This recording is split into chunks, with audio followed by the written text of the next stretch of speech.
Temprano por la mañana, Rafael Sandoval conducía su todoterreno negro de manera habitual, en piloto automático, mirando de reojo el teléfono sujeto al soporte. La pantalla brillaba con notificaciones, 3 llamadas perdidas de un socio comercial, 2 correos del banco, un mensaje de su esposa. Pasó por todo sin detenerse. Su cabeza estaba ocupada con números. El contrato que debían firmar esa tarde valía 12 millones para la empresa. Tenía que revisar los documentos antes de la reunión. Al entrar al estacionamiento del centro de negocios, Rafael aparcó en su lugar junto a la entrada. El edificio estaba en silencio, las ventanas de la mayoría de las oficinas aún oscuras. Le gustaba llegar temprano, en esas horas podía trabajar tranquilamente, antes de que los empleados llenaran los pasillos con su ajetreo y preguntas. Saliendo del coche, se ajustó la corbata, tomó el maletín del asiento trasero y se dirigió a las puertas de vidrio de la entrada principal. En el vestíbulo solo brillaba la luz de guardia. En el mostrador de seguridad estaba sentado Vicente Delgado, un hombre canoso de edad avanzada, tranquilo y responsable. Levantó la cabeza, vio al director y asintió. «Buenos días, señor Sandoval». «Buenos días», respondió brevemente Sandoval, dirigiéndose a los ascensores. Pero no había dado ni 3 pasos cuando del pasillo de la derecha salió Julián Robles, el jefe de seguridad, un hombre fornido de unos 40 años, con corte militar y mirada severa. Caminaba rápido, casi corriendo, y su rostro expresaba algo entre desconcierto y tensión. «Jefe». Lo llamó a Rafael en voz alta, casi bruscamente. Sandoval se detuvo y se dio la vuelta. Julián se acercó, bajando la voz, pero en su tono se sentía nerviosismo. «Atrapamos a un chico robando». Estaba hurgando en el archivo, sacando carpetas. «No llamamos a la policía, decidimos esperarlo a usted». Rafael frunció el ceño. «¿Un robo? ¿En la oficina?» Esto era inesperado. Normalmente estas cosas sucedían en cualquier lugar, pero no aquí, no en un centro de negocios con seguridad las 24 horas y sistema de videovigilancia. «¿Dónde está?», preguntó Rafael, y su voz sonó dura. «En nuestro cuarto». «Vicente lo está vigilando». «¿Qué intentaba robar exactamente?». «Documentos de algún tipo». Estaba revisando carpetas viejas, de hace aproximadamente 10 años. Lo sorprendimos cuando ya estaba llenando su mochila. Se resistió, tuvimos que ser un poco rudos. Julián hizo una pausa, miró al director de reojo. «El chico es joven. Unos 15 años, no más. Pensamos que tal vez usted decida qué hacer con él antes de llamar a la policía».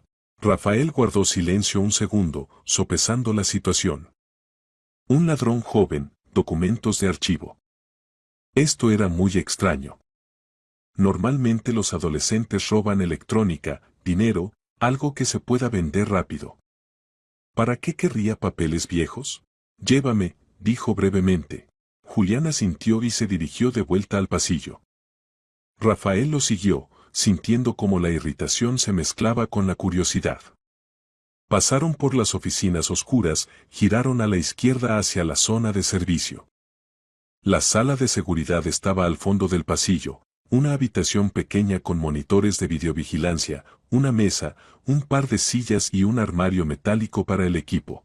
Cuando Rafael entró, lo primero que vio fue al chico sentado en una silla junto a la pared. El muchacho era delgado, con una chaqueta barata de color marrón oscuro, vaqueros y zapatillas deportivas. Su mochila estaba sobre la mesa, junto a ella el contenido de sus bolsillos, una linterna vieja, un destornillador, una navaja plegable. El chico tenía el labio partido, un moretón se hinchaba en su pómulo. Estaba sentado con la cabeza baja, pero cuando Rafael entró, levantó la mirada. Y Sandoval se quedó inmóvil. En esa mirada, en los rasgos del rostro, en el contorno obstinado de los labios, vio algo familiar. Algo que hizo que su corazón se detuviera por un momento. Luego, algo hizo clic en su cabeza, como si alguien encendiera la luz en una habitación oscura, y de repente distinguió lo que no había notado un segundo antes. Conocía ese rostro.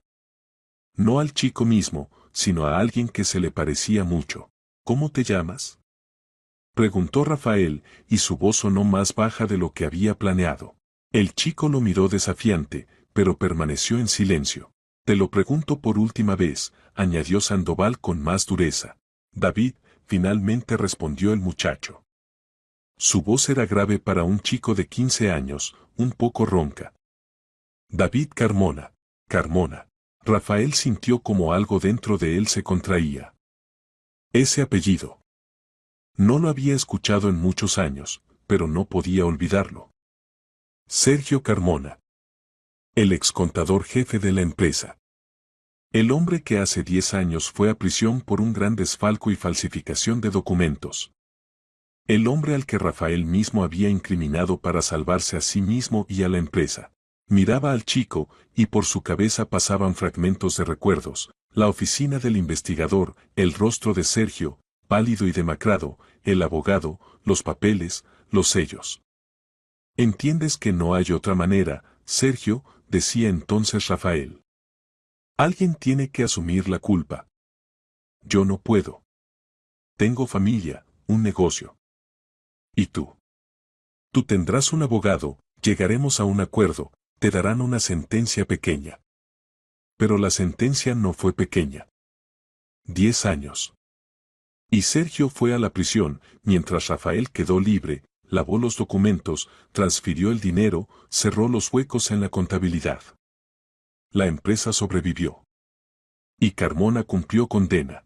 Y ahora frente a él estaba sentado su hijo. «¿Cómo se llama tu padre?», preguntó Rafael, aunque ya sabía la respuesta. David levantó la barbilla, y en sus ojos brilló algo duro, casi lleno de odio. «Sergio Carmona». «Lo sé», pensó Rafael. «Vaya que lo sé». Se volvió hacia Julián, que estaba de pie junto a la puerta, esperando instrucciones. «Déjanos. Hablaré con él a solas.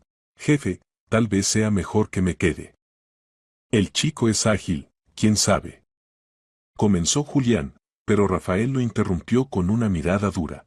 «He dicho que nos dejes». Julián vaciló un segundo, luego asintió y salió, cerrando la puerta tras él.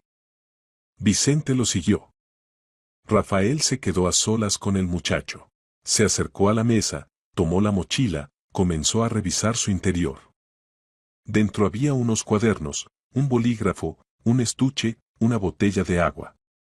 Y además, un diario. Un diario escolar, gastado, con las esquinas dobladas. Rafael lo abrió, hojeó la primera página. Allí, en la casilla de padres, estaba escrito: «Madre, Elena Carmona. Padre, Sergio Carmona». Así que esto era. Rafael dejó lentamente el diario de vuelta y levantó la mirada hacia David. El chico lo miraba tenso, encogido. «¿Por qué viniste aquí?», preguntó Sandoval. «¿Y a usted qué le importa?». «Llame a la policía, ya que me atrapó», respondió David con hostilidad. «Responde a la pregunta». «Estaba buscando papeles. Documentos. Aquellos por los que encarcelaron a mi padre». Rafael sintió un escalofrío recorrer su espalda. «Documentos. Entonces el chico sabe. O al menos sospecha». «¿De dónde? ¿Quién se lo dijo? ¿Sergio desde la prisión? ¿O su madre?». «Tu padre está en prisión por desfalco y falsificación», dijo Rafael con voz uniforme. «Fue condenado según la ley. Todos los documentos estaban en el expediente». «No todos», cortó David, y en su voz sonó tal seguridad que Rafael se puso alerta. «Él dejó notas. Esquemas. Escribió que si algo le pasaba, la verdad estaría aquí, con ustedes, en la pared». «En la pared». Rafael entendió de qué se trataba. La caja fuerte. La pesada caja fuerte empotrada en la pared de su oficina, donde guardaba no solo efectivo, sino algo más. Los originales de los contratos, viejos recibos, papeles de aquellas mismas transacciones que figuraron en el caso de Sergio. Aquellos documentos que no llegaron al tribunal porque Rafael los retiró a tiempo y los escondió.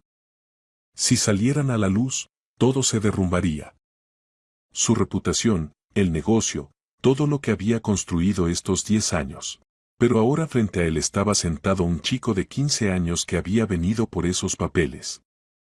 Y la pregunta era, ¿qué hacer con él? Se podía llamar a la policía. Oficialmente. El chico sería llevado, elaborarían un protocolo, posiblemente lo pondrían bajo supervisión. Pero entonces comenzarían las preguntas, ¿qué estaba buscando? ¿Por qué precisamente en esta oficina? ¿Quién lo envió? Y tarde o temprano el rastro llevaría a Sergio, al viejo caso, a los documentos. Y allí ya estaría la fiscalía, la revisión, el escándalo. ¿O se podía? Rafael de repente sonrió, sin entender de dónde surgió esta idea. Una idea loca, absurda. Escucha, David, dijo, y en su voz sonaron notas inesperadamente suaves, casi amistosas. Ahora puedo fingir que no estuviste aquí. Los guardias se callarán si yo lo digo. Nada de policía, ningún problema. David lo miraba con desconfianza, tenso. Pero hay una condición, continuó Rafael, y su sonrisa se hizo más amplia. Abre esta caja fuerte y te dejaré ir. Y de regalo recibirás 10 millones. El chico permaneció en silencio, obviamente sin creer lo que escuchaba. 10 millones de euros, repitió Sandoval, disfrutando del momento. En efectivo. Los tomas y te vas. Sin preguntas. Está bromeando, dijo David con dificultad. Para nada. Rafael se levantó, se acercó a la puerta, la entreabrió y gritó al pasillo, Julián. Acompáñennos a mi oficina. Vigila que el chico no escape. Julián apareció unos segundos después, mirando al director con perplejidad. Jefe, ¿está seguro? Seguro. Adelante. Los tres subieron al cuarto piso, donde se ubicaba la oficina de Rafael. Una habitación espaciosa con grandes ventanas con vista a la ciudad, un sofá de cuero, un escritorio macizo de madera oscura y estanterías a lo largo de las paredes. Julián se quedó junto a la puerta, Rafael condujo a David adentro y cerró la puerta. ¿Por qué hace esto?, preguntó el chico, mirando alrededor. Curiosidad, respondió Rafael. Quiero ver de qué eres capaz. Se acercó a la pared a la derecha del escritorio, donde colgaba un gran cuadro en un marco pesado, un paisaje, montañas, un lago. Lo movió a un lado, revelando la caja fuerte. Maciza, de acero, con cerradura de combinación y cerrojos mecánicos. Rafael pasó la mano por la superficie fría. Aquí está. Si realmente sabes abrir cerraduras como tu padre, inténtalo. David dio un paso más cerca, examinando la caja fuerte. Su rostro estaba tenso, pero en sus ojos brilló interés. Interés profesional. ¿Tiene herramientas?, preguntó. Rafael sonrió, se acercó al escritorio, abrió el cajón inferior y sacó un pequeño maletín. Dentro había ganzúas, un estetoscopio electrónico, varias ondas delgadas y otros dispositivos. Puso el maletín sobre la mesa. Toma lo que necesites. David se acercó, abrió el maletín, pasó los dedos por las herramientas. Tomó el estetoscopio, un par de ganzúas, una sonda. Las giró en sus manos, como evaluando la calidad. Luego asintió para sí mismo y se acercó a la caja fuerte. Rafael se retiró a la ventana y comenzó a observar. David empezó a trabajar. Primero aplicó el estetoscopio a la superficie de la caja fuerte, se puso los auriculares, cerró los ojos. Comenzó a girar lentamente la manija de la cerradura de combinación, escuchando los clics del mecanismo. Sus movimientos eran precisos, seguros. No tenía prisa, pero tampoco se demoraba. Como si hubiera hecho esto cientos de veces. Y entonces Rafael entendió. Estos movimientos. Esta inclinación de la cabeza, el ángulo en que el chico sostenía la mano, la forma en que escuchaba la cerradura, todo esto era dolorosamente familiar. Exactamente así, idéntico, trabajaba Sergio. Hace mucho tiempo, antes de la prisión, antes del juicio, antes de toda esta historia, Sergio le mostraba a Rafael cómo abría cerraduras. Es como música, Rafael, decía entonces, sonriendo. Hay que escuchar el ritmo, sentir donde el mecanismo resiste y donde cede. Es un arte. Y ahora su hijo repetía estos mismos movimientos. Pero su padre estaba en prisión. Eso significaba que alguien más le había enseñado. Le transmitió su maestría. Y el chico no vino aquí por casualidad, vino por la verdad, usando lo que le habían enseñado. ¡Demonios!, pensó Rafael, sintiendo cómo la tensión aumentaba. ¿Quién le enseñó? David giró la manija una vez más, se quedó inmóvil, luego lentamente la movió hacia la izquierda. Clic. Se quitó los auriculares, tomó una ganzúa, la insertó en la rendija entre la puerta y el cuerpo, comenzó a empujar cuidadosamente los cerrojos. Trabajaba concentrado, sin distraerse, ni siquiera mirando a Rafael. Sandoval observaba esto, y dentro de él crecía el pánico. Él mismo había propuesto este juego, pensando que el chico no lo lograría. Que se asustaría, se negaría, o simplemente no podría. Pero este trabajaba como un profesional. Y si abría la caja fuerte, vería los documentos. Aquellos mismos documentos que prueban que Sergio fue incriminado. Que las cifras reales eran otras, que las firmas en parte de los papeles fueron falsificadas, que el esquema no lo inventó él, sino Rafael. Y entonces todo se derrumbaría. David sacó la ganzúa, tomó otra más delgada. La insertó de nuevo, la giró, escuchó. Su rostro era impenetrable, pero Rafael veía cómo brillaban sus ojos. ¿Emoción? ¿O ira? ¿O ambas cosas? ¿Dónde aprendiste esto?, preguntó Sandoval, sin soportar el silencio. En casa, respondió David, sin apartarse del trabajo. Mi abuelo me enseñó. Primero a papá, luego también a mí. En su vida tuvo que abrir muchas cerraduras. ¿Él sabía y te contó sobre esta caja fuerte? No. Papá se lo contó al abuelo. Y el abuelo a mí. Papá dejó notas. Esquemas. Planos de la oficina. David hizo una pausa, giró la ganzúa. Otro clic. Escribió que toda la verdad quedaría aquí. En su caja fuerte. ¿Y tu madre sabe que estás aquí? No. Ella piensa que estoy en la escuela. Rafael sonrió, pero sin alegría. Entonces decidiste encargarte tú solo de todo. Valiente. No valiente, respondió David, y su voz se volvió más dura. Solo estoy cansado de ver cómo mamá va todos los días a abogados y vuelve sin nada. Cansado de verla llorar por las noches. Cansado de que papá esté en prisión por algo que no hizo. ¿Cómo sabes que no lo hizo? Porque él me lo dijo. En la última visita. Dijo, David, no soy culpable. Pero solo puedo probarlo con los papeles que quedaron en manos de Sandoval. Rafael guardó silencio. Dentro de él luchaban sentimientos contradictorios. Por un lado, entendía que el chico tenía razón. Por otro, admitirlo significaba destruir todo lo que había construido. David giró otro mecanismo, y la caja fuerte emitió un golpe sordo. El chico se enderezó, tomó aliento. Queda el último nivel, dijo. ¿Y qué habrá allí?, preguntó Rafael, aunque ya sabía la respuesta. David lo miró por encima del hombro, y en su mirada no había ni miedo ni duda. Solo fría determinación. Espero que aquello por lo que encarcelaron a mi padre. Giró la última palanca. Clic. La puerta de la caja fuerte se abrió lentamente, con un chirrido suave. Rafael se quedó inmóvil, mirando esto, y sintió como la tierra se iba debajo sus pies. Sus ojos literalmente se salieron de sus órbitas. La puerta de la caja fuerte quedó congelada en posición semiabierta, como si ella misma no se atreviera a revelar al mundo lo que había ocultado tantos años. David estaba de pie, sin moverse, mirando la estrecha rendija entre el metal y la pared.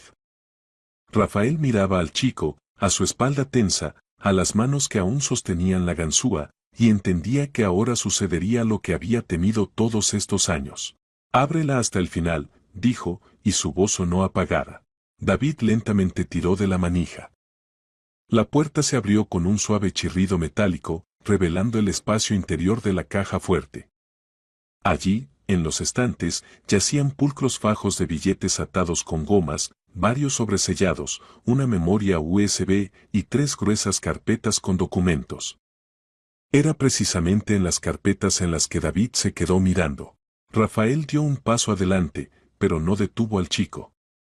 Ya era demasiado tarde. El juego que él mismo había iniciado se había salido de control. David extendió la mano, tomó la carpeta superior, la abrió. Dentro había copias impresas de contratos, informes financieros, recibos. Comenzó a hojear rápidamente las páginas, sus ojos deslizándose por las líneas, y de repente se detuvo, señalando con el dedo uno de los papeles. Aquí. Esta es su firma. Las fechas son las mismas. Pero en el expediente había otras cifras. Rafael se acercó más, miró por encima del hombro del chico. Sí, era un contrato de suministro de materiales de construcción, fechado hace 10 años. La firma de Sergio Carmona estaba abajo, junto al sello. Pero las sumas en las columnas diferían de las que figuraron en el juicio. Aquí se indicaban 8 millones de euros. En los materiales judiciales, 12. Una diferencia de 4 millones que supuestamente Sergio se había apropiado. ¿Entiende ahora?, preguntó David, sin darse la vuelta. Su voz temblaba de emociones contenidas. Usted falsificó las cifras. Lo incriminó. Y escondió los originales aquí. Rafael guardó silencio. ¿Qué podía decir? Negar era inútil, el documento hablaba por sí mismo. Cierra la carpeta, finalmente dijo. Ya lo viste, bien. Ahora ciérrala. No, respondió David con firmeza y se estiró hacia la segunda carpeta. Sandoval bruscamente lo agarró por la muñeca. He dicho que cierres. David se sacudió, intentando liberarse, pero Rafael lo sostenía con fuerza. El chico se dio la vuelta, lo miró directo a los ojos, y en esa mirada había tal odio que Sandoval involuntariamente aflojó los dedos. ¿Esto es por lo que lo encarcelaron?, preguntó David, retrocediendo un paso. ¿Usted guardó esto todo el tiempo? ¿Mientras él se pudría en la prisión? No todo es tan simple, comenzó Rafael, pero el chico lo interrumpió. ¿Qué hay de complicado? Usted robó el dinero, le echó la culpa a él y escondió las pruebas. Más bajo. Siseó Sandoval, mirando hacia la puerta. ¿Al menos entiendes dónde estás y con quién hablas? Entiendo. Con el hombre que destruyó a mi familia. Rafael suspiró, intentando reunir sus pensamientos. Tenía que salir de esta de alguna manera. Explicar. O al menos ganar tiempo. Escúchame atentamente, dijo, tratando de hablar con calma. Sí, los documentos son auténticos. Sí, las cifras no coinciden. Pero no conoces toda la historia. Entonces cuéntela. Hace 10 años la empresa estaba al borde de la quiebra. Debíamos a grandes contratistas, los bancos exigían la devolución de los créditos. Si no hubiéramos logrado cerrar los huecos, todo se habría derrumbado. 300 personas se habrían quedado sin trabajo. ¿Y por eso decidió incriminar a mi padre? David hablaba en voz baja, pero cada palabra cortaba como un cuchillo. Alguien tenía que asumir la culpa. Rafael se volvió hacia la ventana, incapaz de mirar al chico. Tu padre firmó todos esos papeles. Sabía que las sumas no cuadraban. Estaba al tanto del esquema. Entonces, ¿por qué él y no usted? ¿Por qué? Rafael se calló, buscando las palabras. Porque yo tenía la oportunidad de arreglarlo todo. Contactos, dinero, influencia. Y él no tenía nada. Si a mí me hubieran encarcelado, la empresa definitivamente se habría derrumbado. Y así, sobrevivió. Entonces lo sacrificó por su negocio. Por el negocio que alimentaba a cientos de familias, corrigió Sandoval, dándose la vuelta. No digo que sea correcto. Pero era necesario. Necesario, repitió David, y en su voz sonó amarga burla. ¿Y sabe qué fue necesario para mi mamá? Trabajar en 2 empleos para alimentarme. Viajar a visitas a la prisión, gastando el último dinero en boletos. Escuchar cómo los vecinos cuchichean a sus espaldas, su marido es un ladrón, está en prisión. ¿Eso también era necesario? Rafael guardó silencio. No sabía qué responder. Usted destruyó nuestras vidas, continuó David, y su voz comenzó a temblar. ¿Y ahora me ofrece 10 millones para que cierre los ojos ante esto? ¿Piensa que puede comprarme? Te ofrezco una oportunidad de empezar de nuevo, dijo Sandoval. 10 millones no es poca cosa. Tu madre ya no tendrá que trabajar hasta el agotamiento. Podrás estudiar donde quieras. Vivir normalmente, con dinero robado, con dinero que gané honestamente después de aquel incidente. Mentira, cortó David. Usted los ganó con lo que le robó a mi padre y a otras personas. Esta empresa está construida sobre mentiras. Rafael sintió como la ira hervía dentro de él. Estaba cansado de justificarse ante este chico que no entiende nada de la vida, de los negocios, de cómo funciona este mundo. Escucha, muchacho, dijo con dureza. Abriste la caja fuerte. Bien hecho. ¿Viste los documentos? Muy bien. ¿Pero qué sigue? ¿Piensas que simplemente puedes tomar estos papeles e ir con ellos a la policía? Exactamente eso voy a hacer. No va a funcionar. Rafael sonrió. Estos documentos fueron obtenidos ilegalmente. Entraste a la oficina, abriste la caja fuerte. Te detuvo la seguridad. Si intentas usar estos papeles, a ti mismo te acusarán de robo. Entonces así diré, los robé porque usted robó años de vida de mi padre. ¿Y quién te creerá?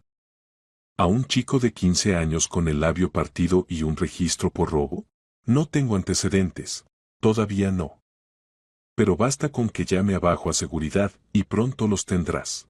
David apretó los dientes, pero permaneció en silencio.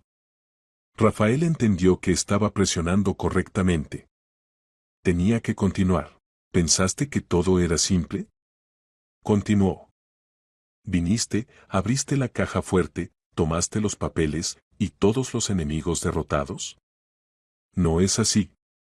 En la vida real tengo abogados, contactos en la policía, dinero para cualquier peritaje. Puedo probar que estos documentos son falsos. O que tú mismo los falsificaste. O que tu padre los escondió en su momento. No se atreverá. Me atreveré. ¿Y sabes por qué? Porque tengo algo que perder. Y tú no. Por eso ahora cerrarás la caja fuerte, tomarás el dinero que te ofrezco y te irás de aquí. Y no le dirás nada a nadie.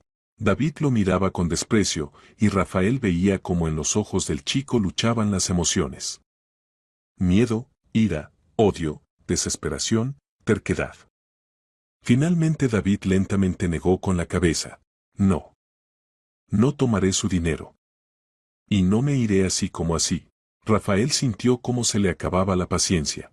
Entonces llamaré a la policía ahora mismo. Llámela. David se enderezó, mirándolo directo a los ojos.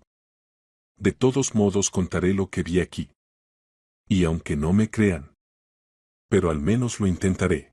En ese momento tras la puerta se escucharon voces. Julián hablaba con alguien, su voz sonaba tensa. Rafael frunció el ceño, se acercó a la puerta, la entreabrió. En el pasillo estaban Vicente y otro guardia, Diego Vargas, un joven que trabajaba en la empresa hacía poco. ¿Qué pasó? Preguntó Sandoval. Nada, jefe, respondió rápidamente Julián, pero por su cara se veía que algo no estaba bien. Solo estamos verificando si todo está en orden. Lleva mucho tiempo ahí con el chico. Todo está en orden. Vayan a sus puestos. Julián asintió, pero su mirada se detuvo en la puerta entreabierta de la oficina, como si intentara distinguir qué estaba pasando dentro. Rafael cerró la puerta de golpe, se volvió hacia David. Entonces, ¿qué decides? Preguntó. El chico estaba de pie junto a la caja fuerte, sosteniendo en las manos la carpeta con documentos. La miró, luego a Rafael, luego de nuevo a los papeles. Y de repente preguntó, ¿y si digo que tomaré tanto los documentos como el dinero? Rafael se rió, brevemente, sin alegría. Entonces eres simplemente un ladrón descarado, y no Robin Hood, un luchador por la justicia. ¿Puede ser? David se encogió de hombros. Pero al menos mi familia tendrá una oportunidad. Y usted se quedará sin nada. No va a funcionar. La seguridad no te dejará salir. Entonces gritaré. Diré que me retiene aquí por la fuerza. Que intentó obligarme a callar. ¿Y quién te creerá? Que nadie me crea. Pero habrá suficiente ruido. Vendrá gente, verán la caja fuerte abierta, los documentos. Comenzarán las preguntas. Las inspecciones. Y tarde o temprano la verdad saldrá a la luz. Rafael entendió que se había acorralado a sí mismo. Él mismo le había propuesto a este chico abrir la caja fuerte, pensando que no lo lograría. Y ahora estaba ante la elección, o dejarlo ir, o usar la fuerza. Pero si usa la fuerza, el chico gritará, hará ruido, y entonces todo se derrumbará por completo. Se acercó a la mesa, sacó el teléfono, marcó un número. David se tensó, esperando que Sandoval llamara a la policía. Pero este llamó a Julián. Ven a verme. Solo. Unos segundos después la puerta se abrió, y Julián entró a la oficina. Echó un vistazo a la situación, la caja fuerte abierta, el chico con una carpeta en las manos, el rostro tenso del director. ¿Qué pasa, jefe? Preguntó en voz baja. Quítale los documentos, ordenó Rafael. Julián asintió y dio un paso hacia David. El chico retrocedió, apretando la carpeta contra su pecho. No se acerque. Entrégalos por las buenas, dijo Julián, extendiendo la mano. No los entregaré. Julián no se anduvo con ceremonias. Dio un paso brusco hacia adelante, agarró al chico por el hombro, intentó arrancarle la carpeta. David se sacudió, tratando de esquivarlo, pero el guardia era más fuerte. Empujó al chico contra la pared, le torció el brazo, y la carpeta cayó al suelo, los papeles se desparramaron. ¡Basta! Gritó Rafael, pero Julián no escuchaba. Ya no solo estaba sacando los documentos, estaba haciendo algo propio. Su mirada se deslizó por la caja fuerte abierta, por los fajos de billetes, por los sobres. Y en esa mirada Rafael leyó codicia. Codicia pura, descarada. Julián, he dicho que basta. Repitió Sandoval más fuerte. El guardia se dio la vuelta, y en su rostro había una expresión extraña. Miraba al director, luego al dinero, luego de nuevo al director. Y de repente preguntó, jefe, ¿cuánto hay allí en total? Rafael sintió un escalofrío. Entendió que había cometido un error al invitar a Julián a la oficina. Eso no es asunto tuyo, dijo con dureza. Sal. Pero Julián no se movía. Estaba de pie, mirando la caja fuerte, y en su cabeza evidentemente algo se calculaba, se sopesaba, se decidía. Y en ese momento desde el pasillo se escucharon voces de nuevo, ahora más fuertes, más alarmantes. Alguien caminaba hacia la oficina. La puerta se abrió de golpe, y en el umbral apareció Diego. Su rostro estaba pálido, los ojos muy abiertos. Julián, aquí. Algo no está bien. Escuché gritos. Se cayó al ver la caja fuerte abierta y los documentos esparcidos por el suelo. ¿Qué está pasando? Preguntó en voz baja. Nadie le respondió. Durante unos segundos en la oficina reinó un silencio vibrante. Diego miraba la caja fuerte, los documentos esparcidos, a David apretado contra la pared, a Julián congelado en medio de la habitación. Luego su mirada se trasladó a Rafael. Señor Sandoval, ¿qué está pasando aquí? Todo está bajo control, respondió Sandoval, tratando de hablar con seguridad. Regresa a tu puesto. Pero la caja fuerte está abierta, y. He dicho que regreses. Rugió Rafael. Diego se estremeció, pero no se fue. Cruzó el umbral, cerró la puerta tras él y se apoyó contra ella. Por su cara se veía que había entendido, algo iba completamente mal, no como debería. Julián mientras tanto dio un paso hacia la caja fuerte. Sus movimientos eran lentos, cautelosos, como si estuviera probando la reacción del director. Rafael notó esto y se tensó. Julián, aléjate de la caja fuerte. Jefe, seamos honestos, dijo el guardia, sin darse la vuelta. ¿Cuánto hay? ¿5 millones? 10. Eso no es asunto tuyo. Claro que es mío. Julián se volvió, y en su rostro jugaba una sonrisa desagradable. Yo lo protejo. Protejo toda esta riqueza. Y ni siquiera sabía que había tanto aquí. Recibes un salario por tu trabajo, respondió Rafael fríamente. Y ahí debe terminar tu interés. Salario, resopló Julián. 50.000 al mes. Por estar aquí pegado al monitor día y noche, arriesgándome. Y usted tiene en la caja fuerte más de lo que yo ganaré en toda mi vida. Si no te satisfacen las condiciones, renuncia. Tal vez lo haga. Julián dio un paso más cerca de la caja fuerte, extendió la mano hacia uno de los fajos de billetes. Solo me llevaré algo conmigo. Rafael se abalanzó hacia adelante, lo agarró por la muñeca. Quita la mano. Julián se sacudió, se liberó, empujó al director en el pecho. Sandoval salió volando hacia atrás, apenas manteniendo el equilibrio. David, que todo este tiempo había estado de pie junto a la pared, intentó aprovechar la confusión, se lanzó hacia la puerta, pero Julián lo interceptó con una mano, lo arrojó de vuelta. El chico golpeó con la espalda contra el estante, se deslizó al suelo, tratando de recuperar el aliento. Julián, ¿qué estás haciendo? Gritó Diego, separándose de la puerta. No te metas, Diego, dijo Julián por encima del hombro. Esto no es asunto tuyo. Levantaste la mano contra el director. El director mismo tiene la culpa. Guarda millones aquí, y a la gente les paga centavos. Diego miró desconcertado a Rafael, luego a Julián, luego a la caja fuerte. Obviamente no sabía qué hacer. Rafael, mientras tanto, se enderezó, se ajustó el saco e hizo un paso hacia la mesa, donde estaba su teléfono. Ahora llamaré a seguridad del edificio, dijo, tratando de hablar firmemente, aunque por dentro todo se encogía de miedo. Y te despedirán con causa. Más una denuncia a la policía. No te dará tiempo, respondió Julián. Dio un paso hacia la pared, donde colgaba un extintor, un cilindro metálico rojo en soportes. Con un movimiento brusco lo arrancó, lo sopesó en las manos. Pesado, unos 5 kilogramos, no menos. Rafael entendió lo que estaba por suceder, pero no tuvo tiempo de reaccionar. Julián se dio la vuelta y se preparó para golpear. El extintor silbó en el aire y golpeó a Sandoval en la nuca con un sonido sordo. Rafael jadeó, sus ojos se pusieron en blanco, las rodillas se doblaron. Comenzó a caer, tratando de agarrarse del borde de la mesa, pero falló. Se desplomó al suelo boca abajo, con los brazos extendidos. De debajo del cabello en la nuca empezó a fluir un delgado hilo de sangre.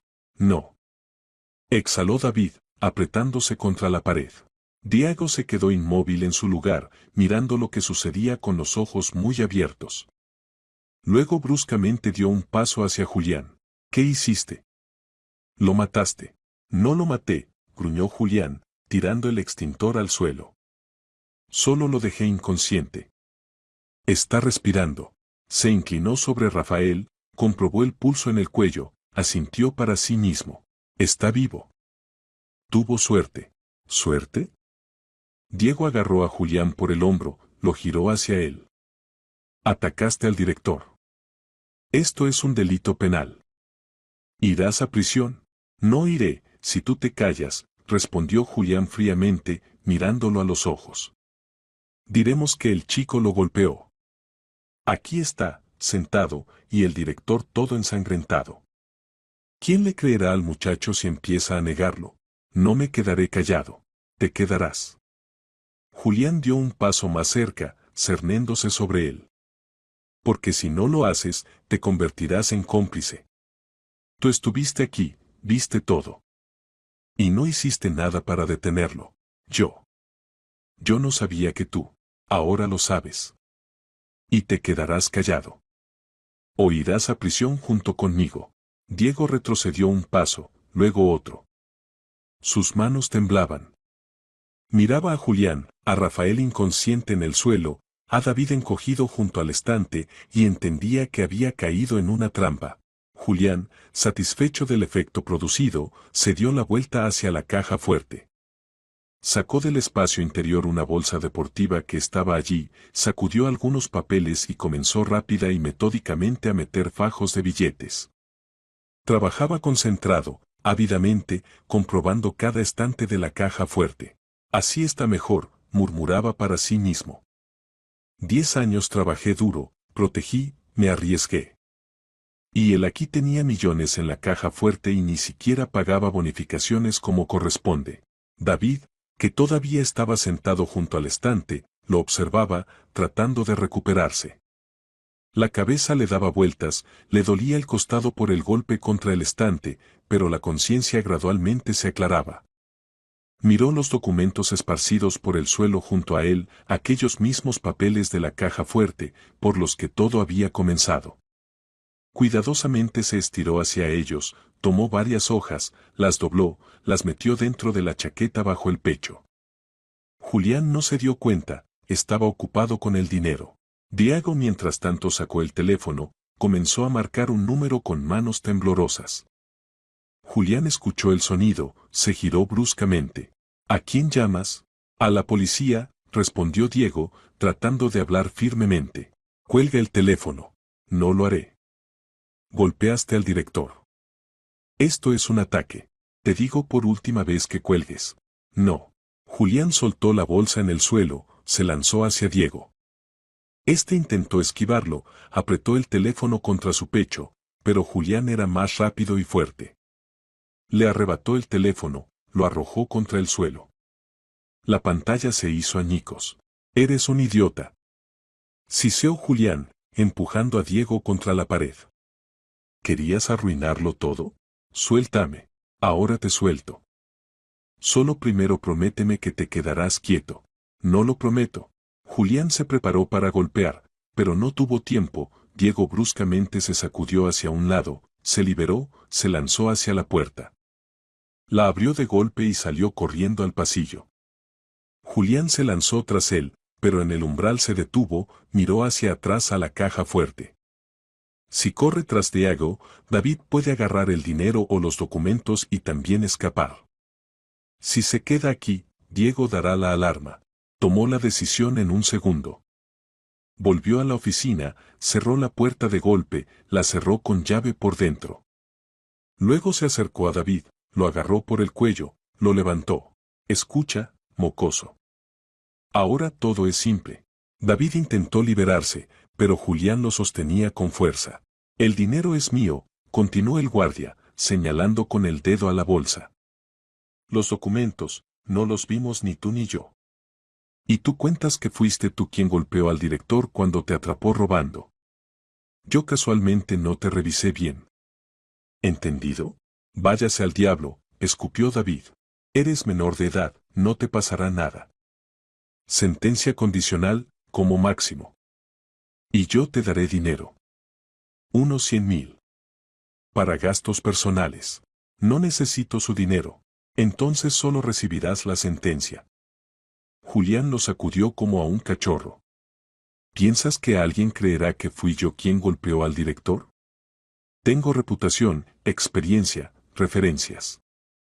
Y tú eres un menor que atraparon robando. ¿Quién te necesita? David permanecía en silencio, rechinando los dientes. Julián sonrió. Ahí lo tienes. Chico listo. Entonces, ¿acordamos?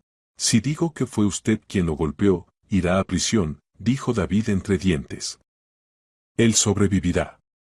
Y lo confirmará. No lo confirmará. Julián lo soltó, retrocedió un paso. Porque él mismo no querrá que esta historia salga a la luz. Tenía documentos en la caja fuerte que según la ley no deberían estar. Si empiezan las investigaciones, a él mismo le caerá. Entonces a todos les caerá, respondió David obstinadamente. A usted, a él y a mí. Pero al menos la verdad saldrá a la luz. Julián frunció el ceño. El chico resultó ser más terco de lo que pensaba.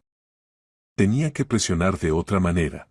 Escucha, mocoso, dijo, cambiando el tono a uno más duro. ¿Piensas que eres un héroe? ¿Qué viniste aquí por justicia? Pero no existe la justicia. Solo existen los que son más fuertes y los que son más débiles. Y ahora tú eres el débil. ¿Entendido? Entendido, respondió David. Pero igual no me quedaré callado.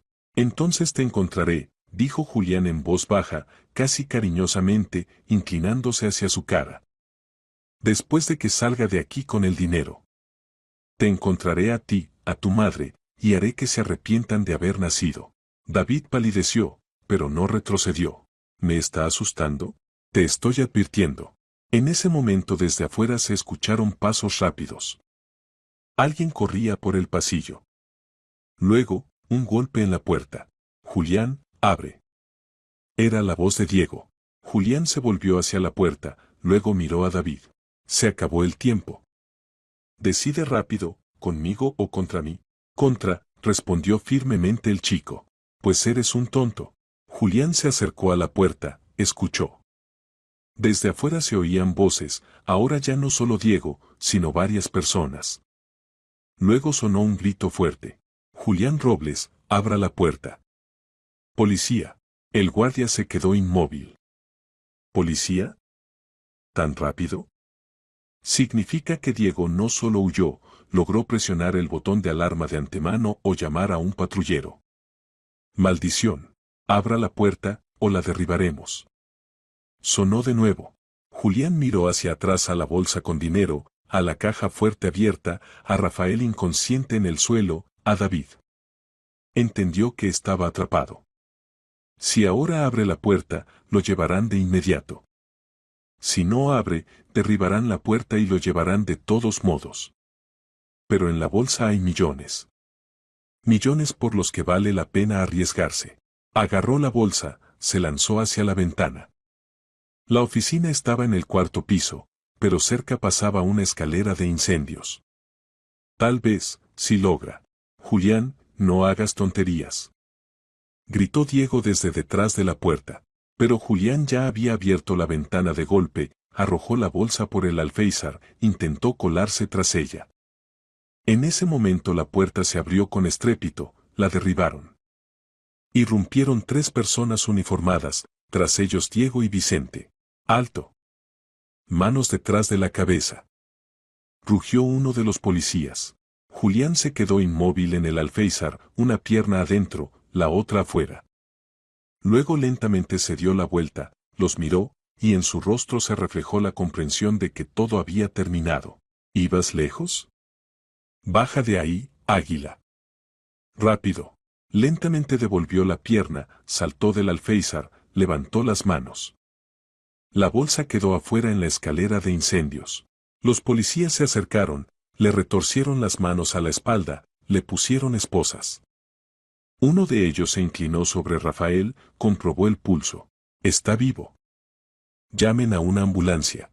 Otro se acercó a David. ¿Cómo estás, muchacho? Normal, respondió este con voz ronca. ¿Quién te golpeó? David miró a Julián. Este lo miraba de vuelta, y su mirada estaba llena de amenaza.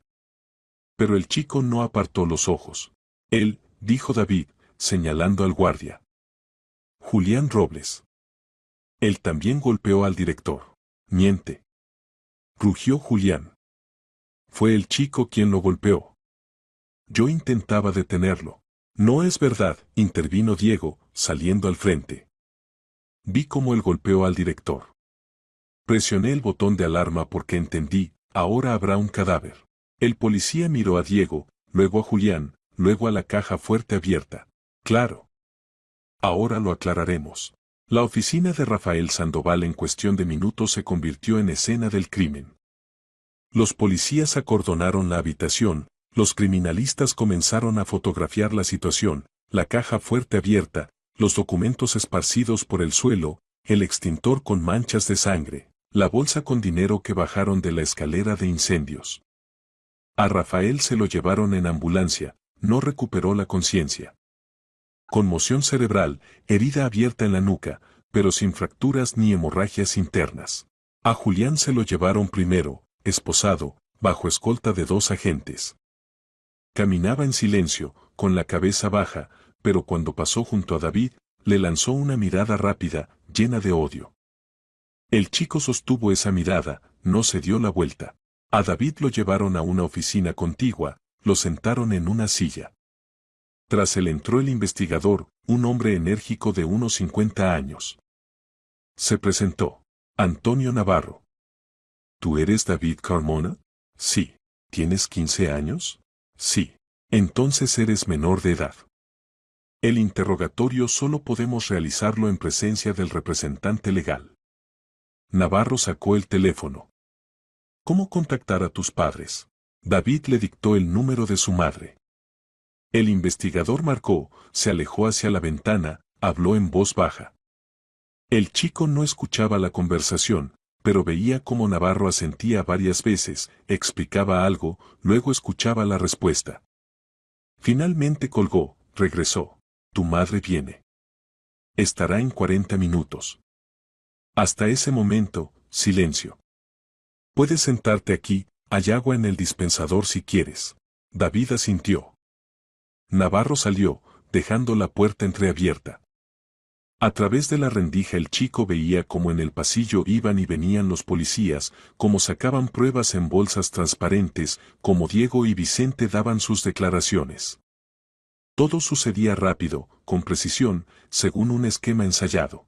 Se sentó, apretando las palmas contra las rodillas, y solo ahora comenzó a comprender lo que había sucedido. Por la mañana salió de casa planeando infiltrarse en la oficina, encontrar los documentos e irse sin ser notado. Pero todo salió según lo planeado. Lo atraparon. El director resultó ser precisamente aquel hombre que había incriminado a su padre. La caja fuerte se abrió. Aparecieron los documentos. Y luego, el golpe, la sangre, la policía. Y ahora estaba sentado aquí, sin saber qué sería después. Dentro del pecho, bajo la chaqueta, yacían las hojas que logró esconder mientras Julián se ocupaba del dinero. 3 páginas, un contrato y 2 albaranes con la firma de su padre. David no sabía si lograrían quitárselas cuando viniera su madre, o si la policía lo registraría antes. Pero sabía una cosa, estos papeles eran la única prueba que tenía. Y no los entregaría así como así. Elena Carmona llegó en 35 minutos. Entró corriendo al edificio, pálida, con el cabello despeinado, con una chaqueta vieja y vaqueros. El guardia le mostró el camino, y ella casi corriendo subió al 4º piso. Al ver a su hijo a través de la puerta abierta, se quedó inmóvil en el umbral. David. Él levantó la cabeza, se encontró con su mirada. En sus ojos había miedo, alivio, ira, todo a la vez. Mamá. Ella dio un paso adentro, se arrodilló frente a él, lo agarró por los hombros. ¿Estás entero? ¿No te golpearon mucho? Normal. El labio, un moretón. Nada grave. ¿Nada grave? Su voz se quebró en un grito. Te detuvo la policía. Entraste a una oficina ajena. ¿Qué diablos estabas haciendo allí? David guardó silencio. Elena se enderezó, caminó por la habitación, metiendo las manos en los bolsillos. Luego se dio la vuelta bruscamente. ¿Esto es por papá? ¿Fuiste a buscar esos malditos documentos? Él asintió. Te pedí que no te metieras. Dije que yo misma haría todo. Lo intentaste durante 10 años, respondió David en voz baja. Y no conseguiste nada. Elena quiso rebatir algo, pero las palabras se atascaron en su garganta. Porque él tenía razón. Realmente lo intentó.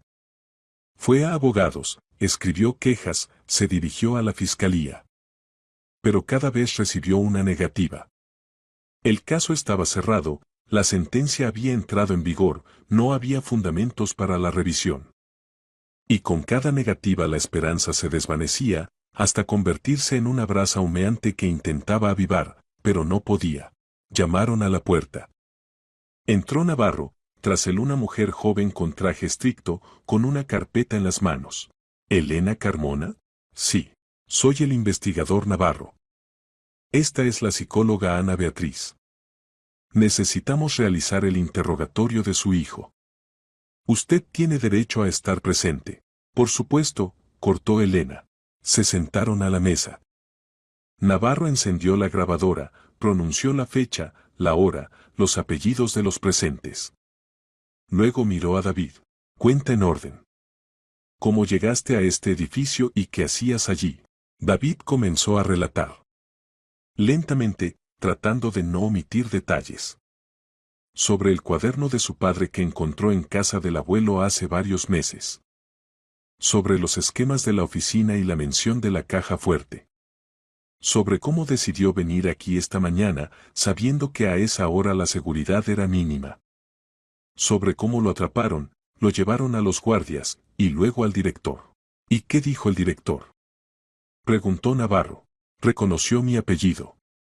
Preguntó por mi padre. Y luego. David dudó, buscando las palabras. Me propuso un trato. ¿Qué trato? Dijo, abre la caja fuerte y te dejaré ir. Y de regalo recibirás 10 millones. Elena jadeó. Navarro levantó las cejas. ¿10 millones? ¿Así sin más? Dijo que era una broma. O una prueba. Quería ver si podía abrirla. David tragó saliva. Acepté. Porque sabía que si se abría, allí estarían los documentos. Aquellos por los que encarcelaron a papá. ¿Y la abriste? Sí. Él mismo me dio las herramientas. Ganzúas, estetoscopio. Trabajé unos 20 minutos, tal vez más. Y él estaba de pie mirando. Vaya, ¿sabes abrir cajas fuertes? ¿Y qué pasó después? Sé. Mi abuelo me enseñó. La caja fuerte se abrió. Vi los documentos. Empecé a mirar. Allí había contratos con la firma de papá, pero las sumas no eran las que había en el expediente. Él lo confirmó. David miró al investigador. El propio Sandoval dijo que las cifras no cuadraban. Que alguien tenía que asumir la culpa. ¿Y qué fue mi padre? Navarro escribía, sin interrumpir. Elena estaba sentada, atónita, y escuchaba. Su rostro estaba blanco como el papel. Quería que tomara el dinero y me fuera, continuó David. Prometió dejarme ir si me callaba. Pero me negué. Dije que tomaría los documentos e iría a la policía. ¿Y entonces llamó al guardia? Sí. A Julián. Este entró, vio la caja fuerte abierta. Me arrancó los documentos. Y luego. David se detuvo. Luego miró el dinero. Y algo cambió en él. ¿Qué exactamente? Comenzó a preguntarle al director cuánto había allí. Decía que el salario era pequeño, pero en la caja fuerte había millones. El director le ordenó irse, pero no se fue. Agarró el extintor. Y golpeó a Sandoval en la cabeza. Navarro asintió, continuando escribiendo. Elena se cubrió el rostro con las manos. ¿Alguien más vio esto? Diego. El otro guardia. Entró después, lo vio. Julián intentó obligarlo a callar, lo amenazó. Pero Diego huyó y los llamó a ustedes. ¿Y tú qué hacías en ese momento? Estaba sentado junto a la pared. Julián dijo que debía asumir la culpa yo. Que dijera que fui yo quien golpeó al director. Y él me daría dinero y me dejaría ir. ¿Y aceptaste? No. Me negué. Dije que contaría la verdad. Navarro terminó de escribir, dejó el bolígrafo, miró a David con mirada inquisitiva. Eres un chico valiente. O imprudente. Simplemente correcto, añadió Elena en voz baja, y su voz temblaba. El investigador asintió, apagó la grabadora. Bien. Las declaraciones están registradas. Ahora sobre los documentos. Dices que estaban en la caja fuerte. Sí. Los confiscamos. Parte quedó en el suelo, parte en la caja fuerte. Ahora todo está en peritaje. Navarro hizo una pausa. Si se confirma que allí realmente hay discrepancias con los materiales del caso de tu padre, transmitiremos la información a la fiscalía. ¿Y entonces qué? Preguntó Elena, levantando la cabeza. Entonces es posible una revisión. Pero no es rápido. Meses. Meses, repitió ella con amargura. Él ya cumplió casi 10 años. ¿Cuánto más esperar? Navarro se encogió de hombros. La entiendo. Pero el procedimiento es el procedimiento. David permanecía en silencio, mirando al suelo. Dentro de él todo se encogía. Pensaba que si encontraba los documentos, todo se resolvería de inmediato. Que a su padre lo liberarían inmediatamente, lo rehabilitarían, y los culpables recibirían su castigo. Pero ahora entendía, todo no es tan simple. La justicia es lenta, burocrática, y no hay garantía de que se haga justicia en absoluto. ¿Y qué pasará conmigo? Preguntó. ¿Contigo? Navarro se rascó la barbilla. Formalmente entraste al edificio ilegalmente. Abriste la caja fuerte. Esto es robo o tentativa de robo. Pero considerando que eres menor de edad, que actuaste con el objetivo de ayudar a tu padre, y que al final fuiste testigo de un delito más grave. Hizo una pausa. Lo más probable es que archiven el caso en tu contra. Como máximo, te pondrán bajo supervisión. Elena exhaló con alivio. David asintió. Pero hay una condición, añadió Navarro. Debes dar declaraciones completas contra Julián. Contar en detalle lo que viste. Y prepárate para que su abogado intente presionarte, confundirte. ¿Podrás? Podré, respondió David con firmeza. El investigador se levantó, estrechó la mano de Elena. Bien. Vayan a casa por ahora. Mañana los llamaremos para un interrogatorio adicional. Y tomen esto. Extendió una tarjeta. Si algo, llamen. Salieron de la oficina, bajaron. En la calle Elena se detuvo, abrazó a su hijo, fuerte, durante mucho tiempo. David estaba de pie sin resistirse, sintiendo cómo los hombros de su madre temblaban. Me asusté tanto, susurró ella. Cuando me llamaron de la policía. No sabía qué pensar. Perdóname, mamá. Ella se apartó, lo miró a los ojos. ¿Los encontraste? ¿Los documentos? David asintió. Luego cuidadosamente se desabrochó la chaqueta, sacó las hojas dobladas de dentro del pecho. Se las extendió. Elena las tomó, las desplegó, comenzó a leer. Con cada línea su rostro cambiaba, de perplejidad a comprensión, de comprensión a ira, de ira a lágrimas. Esto es lo que busqué tantos años, exhaló. Sergio tenía razón. Decía que los papeles estaban en manos de Sandoval. Y tú los encontraste. Pero el investigador dijo que no es seguro que esto ayude. Ayudará. Elena dobló las hojas, las escondió en el bolsillo interior. Definitivamente ayudará. Porque ahora no solo tenemos palabras, sino pruebas. Y haré todo para que las acepten. Estaban de pie en la calle otoñal, bajo el cielo gris, y por primera vez en muchos años David vio en los ojos de su madre no cansancio y desesperación, sino esperanza. Esperanza real, viva. Y en el hospital, en la sala de cuidados intensivos, despertó Rafael Sandoval. La cabeza le estallaba de dolor, la vista se nublaba. Intentó moverse, pero las manos no obedecían. La enfermera, al notar que había recuperado la conciencia, se inclinó. Quédese quieto. Tiene una conmoción. ¿Dónde? ¿Dónde estoy? Dijo con voz ronca. En el hospital. Lo trajeron hace 3 horas. Rafael cerró los ojos, intentando recordar. La caja fuerte. El chico. Julián. El golpe. La oscuridad. Y ahora, el hospital. Significa que todo se descubrió.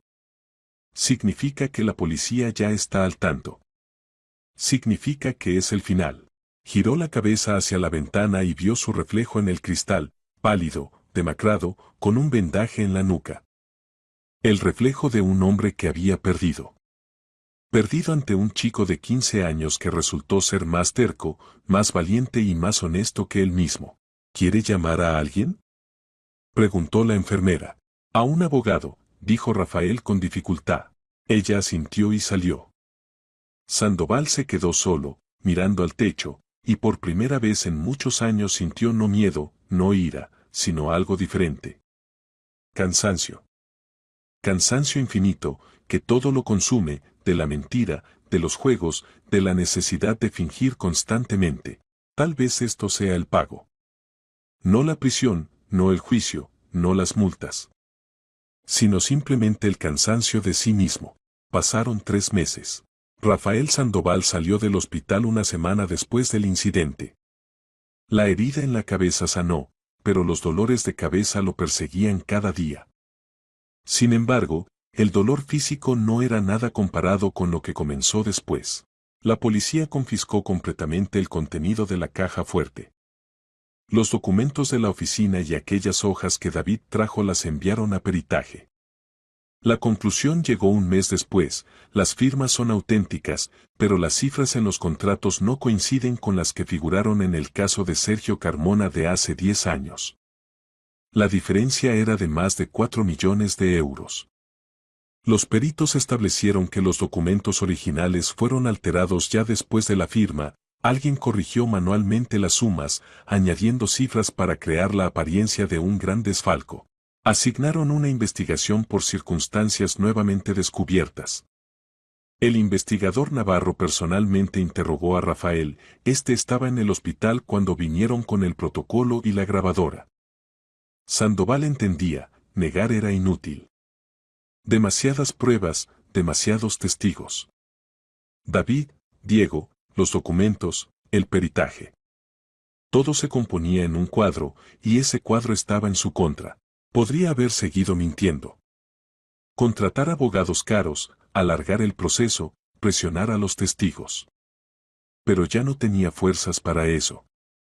Aquel cansancio que lo cubrió en la sala del hospital no se fue a ninguna parte. Crecía, se extendía, devoraba desde dentro como un tumor canceroso. Y en algún momento Rafael entendió: basta.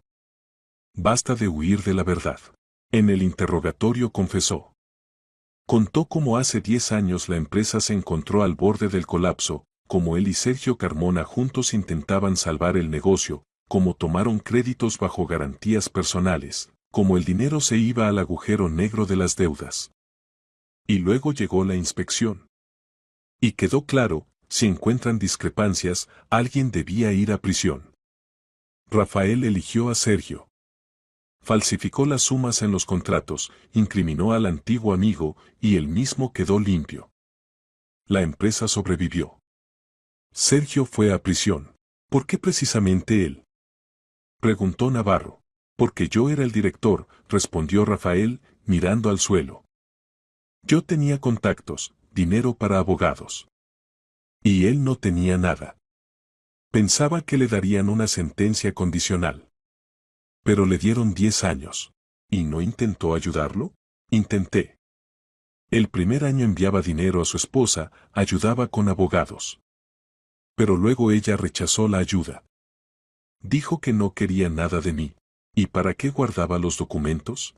Seguro. Rafael sonrió amargamente. Pensaba que si algo salía mal, podría usarlos para probar que no era el único culpable.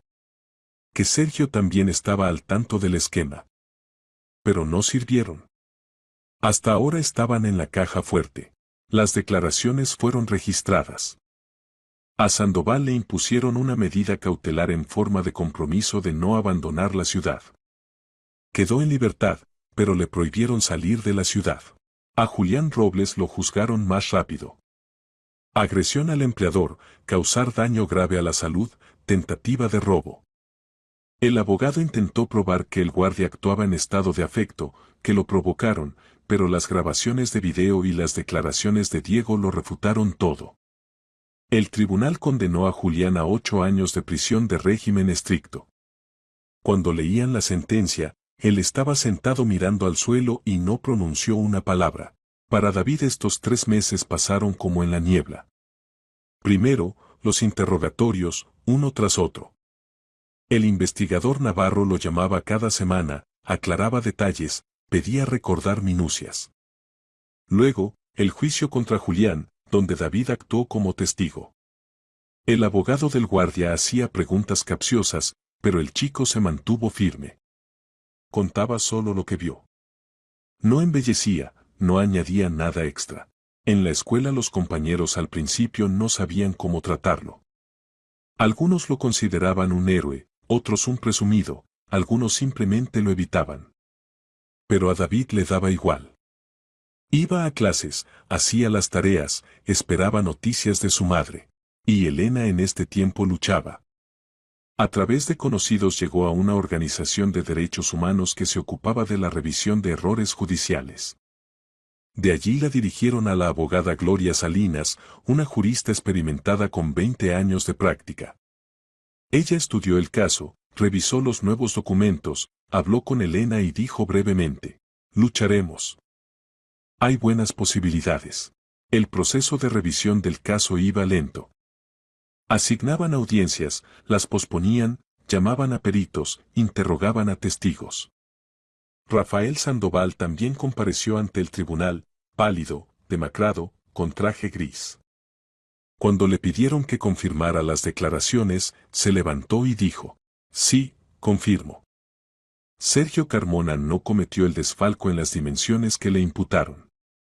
La suma real era menor. Los documentos los falsifiqué yo para quitarme la responsabilidad y trasladársela a él. Pido al tribunal que tenga esto en cuenta al revisar el caso. La sala quedó inmóvil. Elena, sentada en la primera fila, se contenía con todas sus fuerzas para no llorar. David junto a ella miraba a Sandoval y en sus ojos había sentimientos mezclados. ¿Odio? Sí. ¿Satisfacción? También. Pero algo más, tal vez lástima. Este hombre destruyó a su familia, pero ahora él mismo había sufrido. Perdió su reputación, el negocio, el respeto. Y admitió su culpa ante todos. El tribunal se retiró a deliberar. Regresó 2 horas después. La jueza dictó el veredicto. En relación con Carmona Sergio, la sentencia se anula. Liberar al condenado de los lugares de privación de libertad inmediatamente. Reconocerle el derecho a rehabilitación y compensación por daño moral. A Rafael le dieron una sentencia condicional, 5 años, porque cooperó con la investigación. Lo obligaron a pagar a Sergio una compensación. Por daño moral, lucro cesante. Elena no se contuvo. Se cubrió el rostro con las manos y rompió a llorar. David la abrazó, la apretó contra él, sintiendo como en el pecho se extendía calor. Habían ganado. Después de 10 años de lucha, desesperación, desesperanza, habían ganado. Pero el hombre cumplió casi 10 años injustamente, y eso no se puede deshacer. El tiempo se perdió irremediablemente. A Sergio lo liberaron. Elena con David llegaron a encontrarlo a las puertas de la prisión temprano por la mañana. Estaban de pie junto al coche, temblando de frío y emoción, cuando finalmente las puertas se abrieron y de allí salió un hombre. Alto, delgado, con corte militar y mejillas hundidas. Canas en las sienes. Arrugas alrededor de los ojos. Se veía mayor de sus 45 años. Sergio se detuvo al verlos. Luego lentamente caminó hacia adelante. Elena corrió hacia él, lo abrazó, hundió el rostro en su hombro. Él la abrazó en respuesta, cerró los ojos, y por sus mejillas corrieron lágrimas. David estaba de pie a un lado, sin saber si acercarse o no. Su padre lo miró por encima del hombro de su esposa, extendió la mano. «Ven aquí, hijo».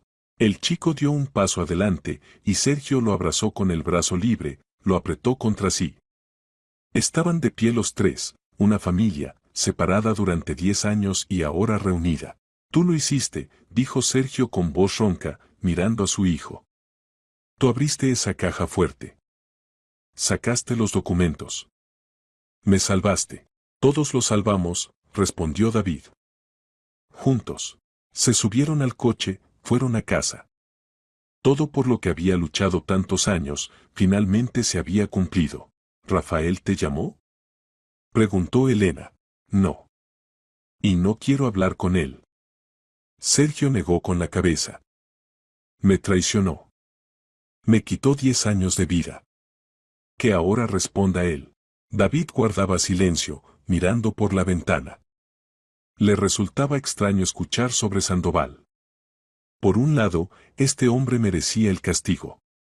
Por otro, sin su confesión no habrían liberado a su padre. Sin que él mismo se quebrara y dijera la verdad. En casa había una cena preparada de antemano. Elena había cocinado toda la noche, solo quedaba calentar y servir. Se sentaron, y por primera vez en 10 años cenaron juntos. Hablaban de todo y de nada. De planes, del futuro, de cómo Sergio buscaría trabajo, cómo se mudarían a un nuevo apartamento, cómo David entraría a la universidad. Y un mes después llegó la notificación del tribunal. Gloria Salinas llamó a Elena e informó. Les asignaron una compensación. Por condena ilegal, daño moral, lucro cesante. Sandoval pagará de sus fondos personales, más el Estado añadirá su parte.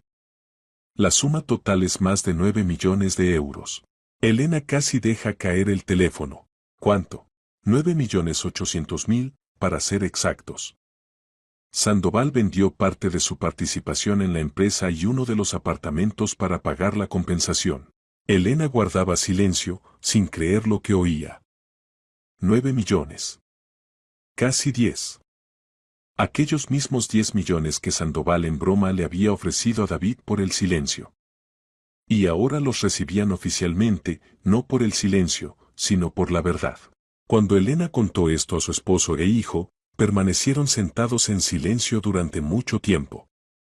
Luego Sergio dijo en voz baja, la justicia existe. Solo que a veces hay que caminar hacia ella durante mucho tiempo. El dinero llegó 2 meses después. Elena cerró todas las deudas que se habían acumulado durante los años. Le compró a David una computadora nueva, ropa, lo inscribió en cursos de programación, él hacía tiempo que soñaba con estudiar esto. Sergio consiguió trabajo en una pequeña empresa, comenzó poco a poco a volver a la vida normal. No se hicieron ricos. No compraron una mansión, no se fueron al extranjero. Simplemente empezaron a vivir tranquilos, sin el miedo eterno al día siguiente, sin la necesidad de contar cada euro. Y Rafael Sandoval recibió una sentencia condicional, 5 años. El tribunal tuvo en cuenta su confesión sincera, la restitución del daño, la ausencia de condenas previas. Pero la empresa la perdió. Los socios lo destituyeron de la dirección, compraron su participación por una miseria. Se quedó solo, con la reputación arruinada y el peso de la culpa. Una vez, medio año después de la liberación de Sergio, Rafael se encontró con David en la calle. Por casualidad, en el centro comercial. El chico iba con amigos, reía, y Sandoval lo vio antes de que David lo notara a él. Rafael se quedó inmóvil, sin saber si acercarse o no. David se dio la vuelta, se encontró con su mirada. Por un segundo ambos se quedaron inmóviles. Luego Rafael lentamente asintió, no en señal de saludo, sino más bien en señal de reconocimiento. Reconocimiento de lo que fue y de cómo terminó todo. David lo miró un momento más, luego se dio la vuelta y siguió caminando sin mirar atrás. No guardaba rencor. No porque lo hubiera perdonado, simplemente porque Sandoval ya no tenía poder sobre su vida. Era simplemente un hombre del pasado que cometió un error y pagó por él. Y los 10 millones que Rafael una vez había ofrecido en broma por el silencio se convirtieron en el precio de la verdad. Por los años robados, por las lágrimas de la madre, por la infancia vivida sin padre. El tribunal valoró esa verdad con dinero, y ese dinero se convirtió no en una dádiva, sino en una compensación justa. David caminaba por la calle, y por delante lo esperaba la vida común. La escuela, los exámenes, la universidad, los sueños. Aquella vida de la que casi fue privado, pero que defendió. Y su padre ahora estaba a su lado. Finalmente a su lado.